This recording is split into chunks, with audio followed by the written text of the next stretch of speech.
আজকে সকাল থেকে লাইন নেই। এর আগের দিনেও কিন্তু সকাল থেকে লাইন ছিল না, তার কারণ সামনেই তো দুর্গাপুজো, সেই জন্য আমাদের এখানে বলে দিয়েছে 3 দিন লাইন থাকবে না। লাইন না থাকলে তো খুবই অসুবিধা হয়। তেমনই কিন্তু দেখো অন্ধকারে রান্না করতে হচ্ছে, আর অন্ধকারটা কিন্তু এতটাও হতো না, তার কারণ সকাল থেকে প্রচুর বৃষ্টি হচ্ছে, আকাশে প্রচুর মেঘ, সেই জন্য এত মেঘ পুরো অন্ধকার হয়ে গিয়েছে এখন। আর আমাদের এইদিকে এত বৃষ্টি হচ্ছে, মনে হচ্ছে যে বন্যাই হয়ে যাবে। আর আজকে দুপুরে তেমন একটা খুব রান্না হবে না, তার কারণ লাইন নেই। ভাত, শাক ভাজা, করলা ভাজা আর ডিম ভাজাই হবে রাতে, যা হবে রান্না।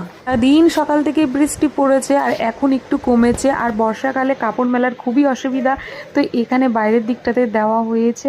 আর আমার রান্না বান্না মোটামুটি সব কমপ্লিট হয়ে গিয়েছে। দুপুরকার রান্না, আবার রাতের রান্না বাকি আছে। আর এদিকে বৃষ্টি পড়ছে, সেই জন্য আমি বসে বসে দেখছিলাম।